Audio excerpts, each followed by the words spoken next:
God's Sovereign Mercy, Part 2, wherein we'll take on verses 14 to 18. Inevitably, when you ask the question, why some and not others? Why has God, in his hidden will, chosen Jacob to demonstrate his glory and to see that the promise continues? And why does he not choose Esau? Why the preference for Jacob?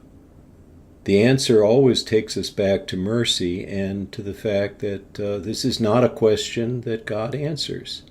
Nevertheless, the fact that there is a question that arises in our minds is taken up by Paul in verse 14 and in verse 18, where essentially he asks the same question from two different angles. Is God fair? Is God being fair? Is this some kind of arbitrary thing? Verse 14, from the perspective of God, is God really being just? Then in verse 19, from the perspective of humanity, does God have any right to blame humanity? Is humanity really blameworthy if this is the way things are? We notice that Paul doesn't really answer this question in a way that satisfies logic. Instead, he pursues three lines, if you want to put it this way, of argument. From verses 15 to 18, he talks about God's self-revelation in history, how he revealed himself in a pivotal account in the book of Exodus, where first in the case of Pharaoh, God chose to harden Pharaoh's already obdurate heart, instead of bringing him to a place where he was willing to let God's people go. Then the juxtaposition, very cleverly I might add, of Exodus 33, where we find the saying, I will have mercy on whom I will have mercy, and I will pity whomever I pity. That, of course, occurs just after the golden calf incident, where God had, in a way of testing Moses, saying, I'm not even going to go with my people to promised land. I'm just going to send you along with them, and maybe my angel will go with them. And Moses pleads that God would restore his people to being his people again in full grace of that statement. But remember, this is after that golden calf incident where God's people had demonstrated themselves. They were no better than Pharaoh. They were no better than a pagan. In fact, in some ways you could say they were even worse, because they had the knowledge of God. They had the revelation of God, and they despised it, making for themselves their own self-chosen worship. And yet, where the history of Israel has, by their own efforts, come to absolute nothing, God makes something out of nothing, and he chooses to have mercy again after Moses' intercession. I will have mercy on whom I have mercy, and I will pity whomever I pity. So we see that the grace of God, the mercy of God, is something that is absolutely free. It is in his mysterious determination, and we can only bow to his will. That's argument number one. Whomever he has mercy, and whomever he wants to, he hardens. Argument number two operates from the question of, does a man have any right to really question his creator? We have no standing in that court. God is the one who makes us. We don't make him.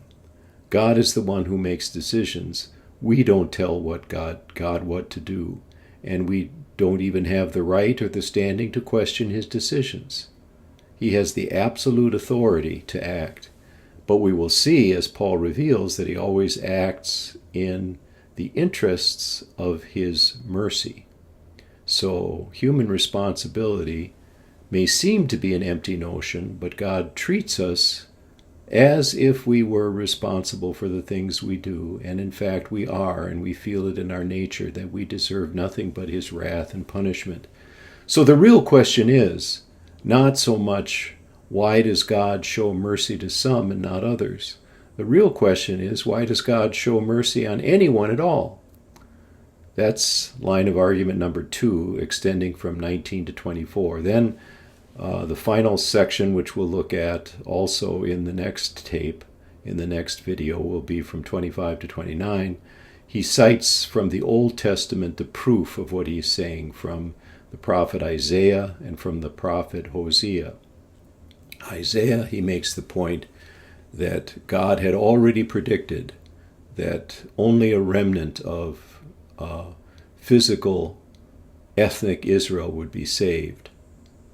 That was his determination. He declared that ahead of time, so it should come as no surprise to anybody now.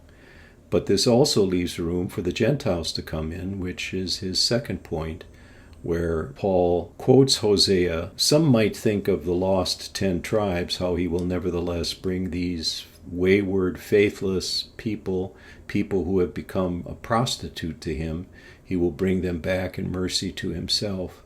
But that also, since they've been scattered among the nations, becomes a pattern for his mercy on the Gentiles. Not all Israel is Israel, at least foreshadows the thought that there is room for others besides ethnic Israel within Israel. And in fact, Hosea typologically predicted that by saying that there would be a gathering of Israel that had been scattered among the nations. Well, Israel will come from the nations, but it will not be necessarily the ethnic 10 tribes. It will be Gentiles like you and me. The last 2 sections are for part 3, so let's just deal with 14 to 18 now. What then are we going to say? Typical diatribe style. We're familiar with this from the first part of his letter. What shall we say then? There isn't any injustice in God's presence, is there? God is not unjust, is he? Expecting a no answer. Me genoita. Don't even talk about it. Don't even think about it. Don't even let it come to mind. A complete rejection of the idea that God should somehow be culpable before he even gets into his argumentation. And then he proceeds to show why this is in fact how God has chosen to reveal himself. For to Moses he says, and this is in the golden calf incident, I will have mercy on whomever I mercy, and I will take pity on whomever I pity. That's the kind of free and faithful grace that adopted once more Israel as his son, even though they had lost all right to be his son. Even by their own will and effort, the only thing they produced was a golden calf and reduced their birthright to nothing.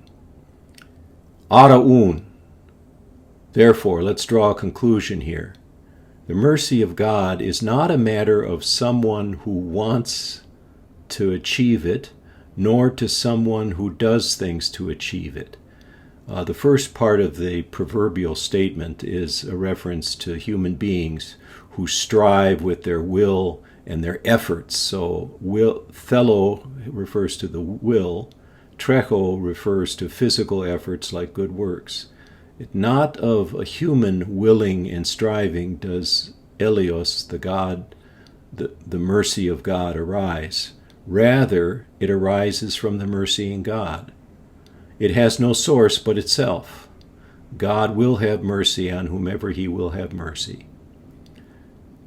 For what does the writing say with respect to Pharaoh, who was equally culpable as the children of Israel, who was an obdurate man who was not going to let God's people go? What did God say with regard to him? For this very reason I have raised you up in history, in order that I might demonstrate in you my power, and in order that my name might be thoroughly proclaimed in all the earth. So, God chooses to harden the heart of already hardened Pharaoh. But he has an ultimate saving purpose, in order that my name might be fully declared in all the earth. Everybody will speak about how God showed his mighty mercy to Israel by setting them free from their slavery in worldly mighty Egypt. Extraordinary act that people would talk about, and so God's saving name would become great through the very hardness of Pharaoh's heart. Even God's acts of judgment demonstrate his mercy. It's clear from the biblical record, it's also clear from the early part of Romans itself that the hardening of Pharaoh's heart was because God found his heart already hard, resistant. He didn't want to listen. And so God, as a condign punishment, hardened his heart even further and paredoken, gave him up to pursue his own sinful ways. He chose not to show mercy to him. Rather, as a consequence of his obduracy, let him go. Remember, I said that fundamental to this whole chapter is the idea that everybody deserves wrath. The surprising thing is that anybody gets mercy. Auto un, another conclusion. Whomever he wants to, he shows mercy to. That would be God's antecedent will. Whomever he wills, he hardens. That would be God's consequent will. The dogmaticians use these terms just as a way to account for what Scripture says. Otherwise, you're left in the position where God from eternity makes a decision, and man has nothing to do with that eternal decree to be saved or to be damned. And then you have to posit two conflicting wills in God. One that says God will have all men to be saved and to come to a knowledge of the truth, but he doesn't really want all men to be saved. He really only wants some men to be saved. We Lutherans, we don't try to square that circle. We let it stay as it reads in Revelation. And so it is quite proper, I think, for us to make use of the wider context of Scripture and say, when God shows mercy, it is always an act of pure, undeserved love and kindness, his antecedent will. Whomever he wants to, he shows mercy to. And when God hardens people in their unbelief, when he damns, this is the consequence of their sin.